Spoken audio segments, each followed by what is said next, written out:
Edith rero yaraje gufasha kuko yarekanye utwo tunenge tumwe dutuma ibikorwa bya Susumo bitagenda neza. Ico novuga rero nuko tugiye kwihutira gukora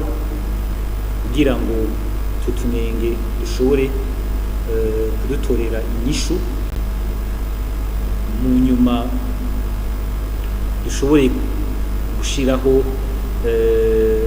n'ivyankenerwa kugira ngo Susumo ishobore kugwiza umwimbu, itanga umusaruro, yongere rero ishobore guca inasahiriza mu butunzi bw'igihugu. Ivyo navyo tuzobikora gute? Nuko hariho integuro yo guhindura no gushira ku gihe ihinguriro rya Susumo.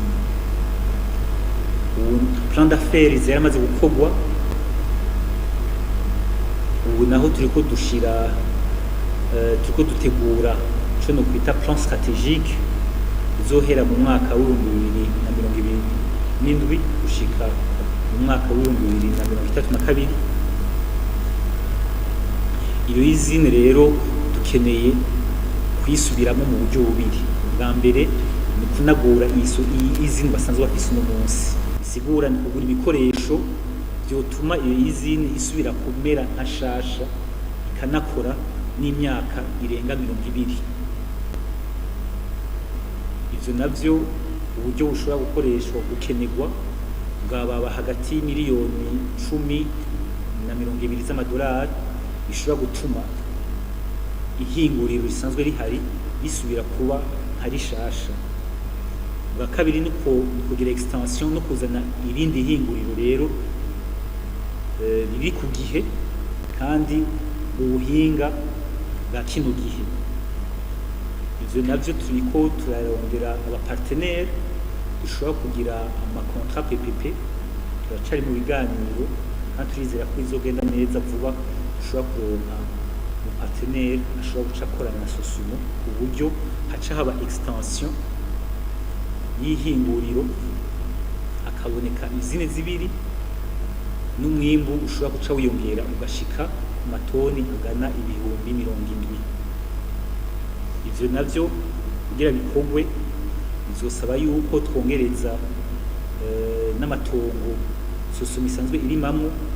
Hariyo ayamaze kuba identifié. Uno munsi Susumo irima hafi amahegitari angana 4,000, ariko bizosaba yuko niyo twongereza kapasite za usine ya Susumo, bizosaba ko twongereza amatongo hafi superficie 6,000 canke 8,000 z'amahegitari nizo haba kenewe. Mugabo ntitwahagaze, Susumo ntihagaze, anatanda yuko ubwo buryo buboneka ku mafond propre yayo. Susumo iriko iragerageza kugira rehabilitation ya usine, igura amamashini n'ibikoresho bimwe bikenerwa kugira ngo ntihagarike ibikorwa. Ivyo navyo harimwo kugura amachaudière n'amacentrifugeuse n'ama pièces de rechange amwe ashobora gutuma umwimbu wa Susumo udahagarara. Cyane cyane mu ba gestionnaire de budget babanza bagahindura mentalite. Iki ni ikintu gikomeye cyane. Ugiye kuraba l'esprit qui prévalait à l'époque ya budget moyen, vous n'aurez pas de réponse. Kuko umwe wese umushikiranganje kanabandi bose abagestionnaire de budget bari bafise ububasha kuko bashobora gukora des allocations de réallocation budgétaire, des lignes budgétaires bumvikanye hagati ya ministre des finances canye umushikiranganje wenyene agashobora gaturuna wakabikora komsa ati jewe nabonye biriya byananiye ari amahera ko nabona atarabakonsome na cyenda ya réaffecta da réalua ku yindi ligne budgétaire. Umushikiranganje wa finance ati nta kundi nivyo. Muga murumva ko ibikorwa nyavyo igihugu cyaba gikeneye byinshi bya bitakozwe muri au moment, à l'époque du budget, de la mise en œuvre du budget moyen. Ibi muravyumva. Aha niyo mpamvu hari bikorwa tugiye kwa tuti none ko Sosuma yihomba twabibonye ko Sosuma yihomba jewe ahubwo natangajwe nuko ibi amashifre yagiye abapresente bagiye barodressa amakonte amwamwe ubona ko ari ibintu bitumvikana pe ubona ko ari ibintu bitumvikana ukava ku mamiliyari ukaja kuri miliyo une un écart des millions des milliards n'ivyo bintu byo byumvikana gute ikindi kintu umuntu abonamwo harimo avuze ati harabaye ama recrutement nabibonye bati hari ivyihutirwa kuko hari abari bagiye mu bundi buzi bwabo mu bundi buzi bifuza sawa mugabo navyo bifise incidence sur le rendement ya usine ico ni kindi kibazo hanyuma waza kuraba noneho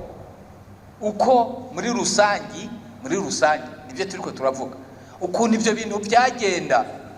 n'ibihombo byagenda biba n'abintu n'amahera atabarokuvre ibintu cyane n'amarokuvrema ukabona ko umengo harimo ibintu le budget moyen vraiment il était plus que temps yuko dusohoka muri budget moyen il était plus que temps mugabo rero uno muzi harabari resistant babandanya biyakurusha ku cyo kintu cha budget moyen kandi budget programme twagiye muri 2023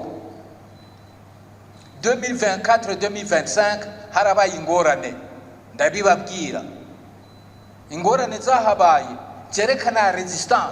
zerekana resistance nuko le projet de loi de règlement compte rendu budgétaire kujya muce mu vyumva de 2024-2025 nuko twagiye gusangamo harabaye ibintu bimeze nk'amakuru abantu bimaze nko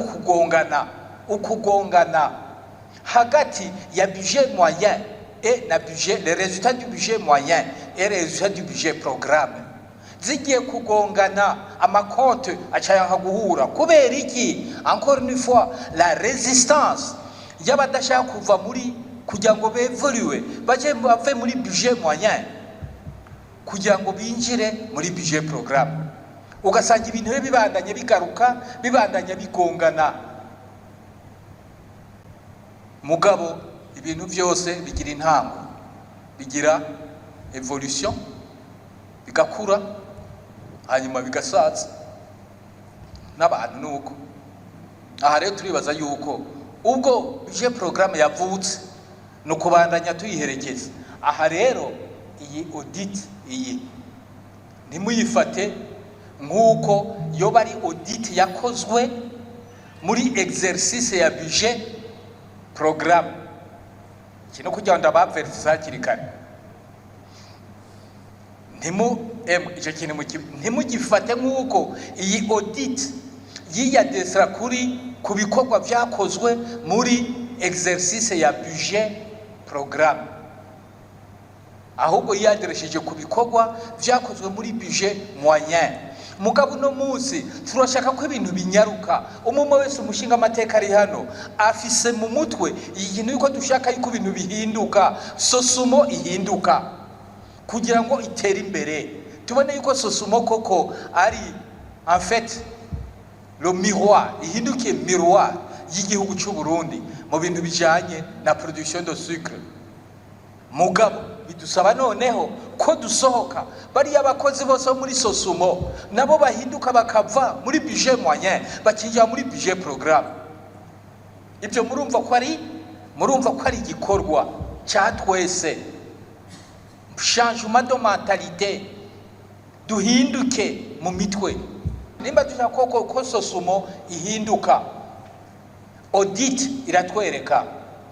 est-ce que au niveau de la gestion administrative Sosumo imeze neza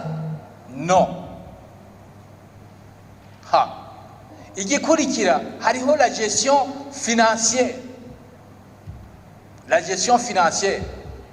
muri gestion financière mushaye mushiremwo n'ibintu bya comptabilité n'ibindi ibyo bimeze neza no tubivuge kugira ngo iyi ni audit kugira mwumve au niveau de la gestion financière ntibimeze neza ntibyagenze neza kubera iki ndabaha iki inyishu nuko kuri ibi bibiri gestion administrative et gestion financière ntibyagenze neza ndabahe ikimenyamenya nuko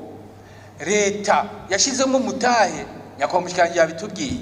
umutahe a 99% mugabo umutahe bavutse umutahe uzana inyungu mushanya kwa mushikanje yabivutse umutahe uzana inyungu ariko kuva sosumo ikora umutahe wabyaye yihiye inyungu ku buryo kubera mu myaka 37 38 tutabona icyo ayo mahera yakoze umutahe wa leta icyo umutahe wa leta wakoze ku buryo ibyuma bavuga yuko dukwiye yuko ibyuma byasema mashini ahindurwa